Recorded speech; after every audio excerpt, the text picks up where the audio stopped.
Good afternoon, viewers of YouTube. My name is Tyler of ChicoCrypto.com, and welcome to another episode of Crypto and a Cold One. Today's featured guest is Castaway IPA from Kona Brewing Company again. Almost finished with these. Got one more to feature tomorrow. Then we'll be on to a new beer. Add that to that. And I haven't poured it in a glass in a while, so decided I'm going to pour this beer right in that glass. Nice pour. Uh-oh, foaming up a little. That was a bad pour, actually.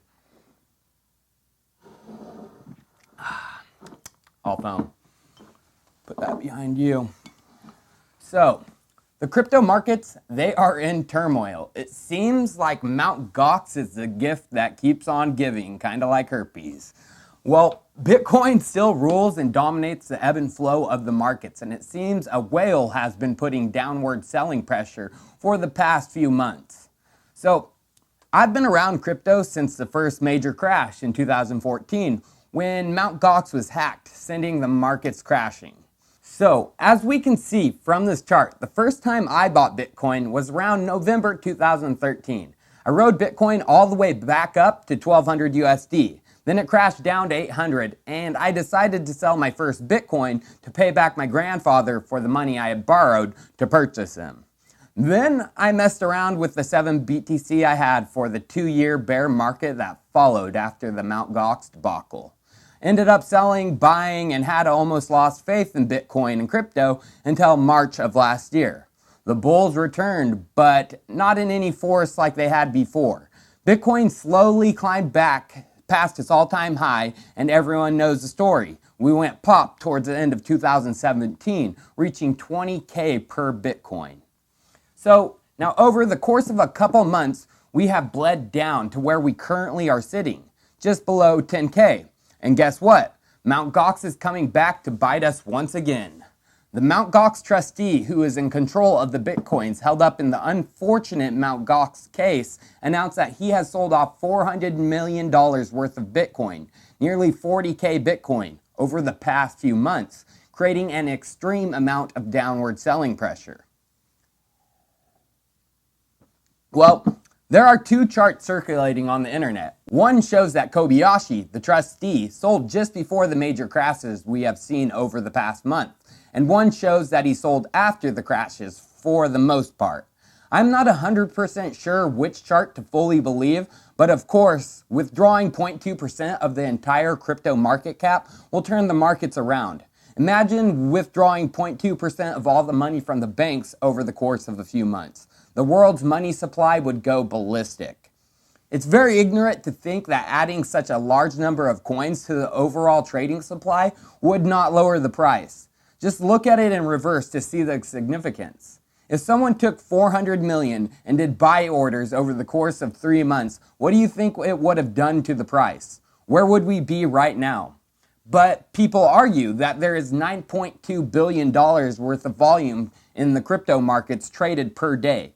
How could 400 million do so much damage? It's just a small drop in the bucket. Well, using that logic is like comparing apples to oranges. That 9.2 billion consists mostly of crypto-to-crypto trades. He went straight from crypto to fiat. So, this directly relates to the floating exchange rate, where a currency price is set by supply and demand with other currencies. The entire 16.9 million Bitcoins are not sitting on exchanges waiting to change hands. There is just the available supply on the market. The available supply on the markets most likely has never surpassed 1 million Bitcoin, and this will likely decline into the future. If the supply continues to dwindle and there is a presence of sustained increased demand, the price will consistently increase. That is exactly what we saw in the rise up to 20K. The demand from outsiders and new investors was outdoing the supply of people willing to sell.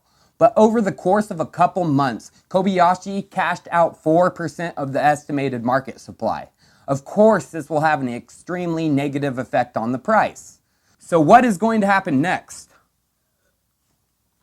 Have a drink for that.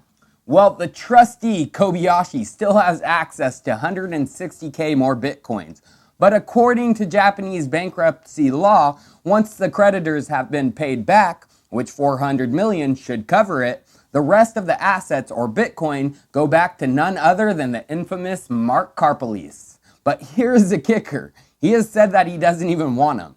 So what the fuck is going to happen? Well, we have to realize the rest of the 160k coins will be locked up until a dispute resolution is found. And that is probably years from now. The 40k were sold with permission from the court. That should be it for now from this guy. Even if the coins are released, and if they are released to Mark, he may face lawsuits, which will tie them up in courts for even longer. Looking forward, will demand return like before, or have the new investors been scared off from the volatility and losses? And that should scare them even more if they bought at the all-time high of 20k. Well, I am no financial expert, nor can I see the future, but I do have a feeling we are entering a longer than expected bear market. If we take a look and compare the charts of the two major crashes, they are looking eerily similar. Now, I'm not saying we're going to enter another 2-year bear market where the price action doesn't move, but we need to be prepared if demand for crypto doesn't outweigh market supply. So, from being in crypto this long, it seems like bull runs have returned quicker than ever before, which does show new investor interest and thus demand. Crypto investors, I would be prepared for a 1-year-long bear market, but I am still predicting a bull run to return in April. Doesn't mean smashing through the all-time high, but without the downward selling pressure, a nice bump up to 15k by the end of April is not out of this realm of possibility. So, now that I got that off my chest, I would like to talk about credits. On February 17th, Credits launched its public crowd sale with a hard cap of 20 million. It sold out in 17 hours and delivered coins to 15,000 addresses. So Credits platform sees itself as a superior version of both Ethereum and Neo, basically every other blockchain out there, but it's targeted at the financial industry. Credits boasts 1 million transactions per second with 10 million in the future. They also claim to have the fastest confirmation and lowest transaction fees. Times range from 0.01 to 3 seconds, and fees will start as low as 1/10 of a cent. In my opinion, this is way out of the realm of possibility. Even centralized systems cannot process 1 million transactions per second. Visa can do at max 24,000 transactions per second. And this is a centralized system. There is a reason even the biggest projects out there are having a tough time scaling. De Hongfeng, Vitalik Buterin, Eric Zhang, Vlad Zamfir, Joseph Poon, Dan Larimer are all trying to scale to tens of thousands. And that is still months away for each project. These are some of the brightest minds in crypto, and they can't figure it out. Well, the core team says they have it figured out and will scale to millions of transactions. And they have an alpha out right now that is supposedly capable of processing 300,000 transactions per second. Well, Credits claims to be open source, and standard operating procedure for open source projects is to post your code on GitHub. Given the claims by Credits, many people are very anxious to see the code and test it themselves. Yet, as of shooting this video, no open source code has been posted to GitHub. So I did my own research into the alpha claims and could not find one definitive proof of someone using the alpha and it able to work like it's supposed to. Is this because it's such a new project and not too many people are using it? Or is it because the alpha is complete and utter crap? Apparently they are using MD5 algorithm for private keys, which can be easily hacked. Here is a short video of a developer explaining how much of a rookie mistake this is. So this is how they are creating the private keys. If you are not a savior on computing development, on software development, you maybe not won't understand exactly what I'm telling here. But if you know even a little bit, even if you are a rookie on development, you will understand that this is horrible. This is horrible. Okay, so this is how they are creating the private keys. The private keys is what holds all the value inside a wallet.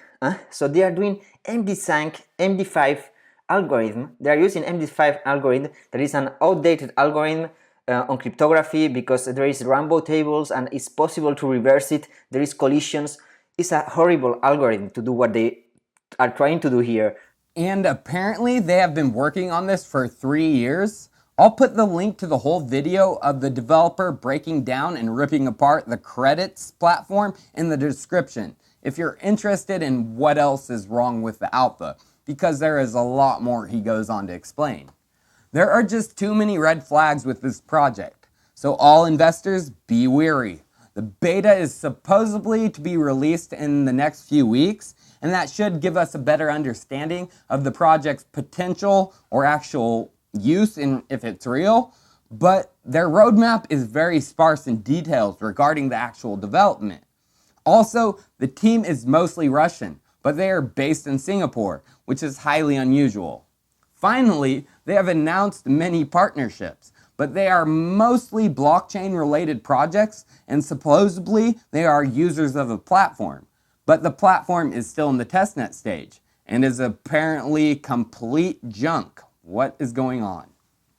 Well, viewers, like I've said before, we need to be prepared for a bear market. I'm not saying sell out because we are early, but get yourself in good positions of the best projects for when the bulls return.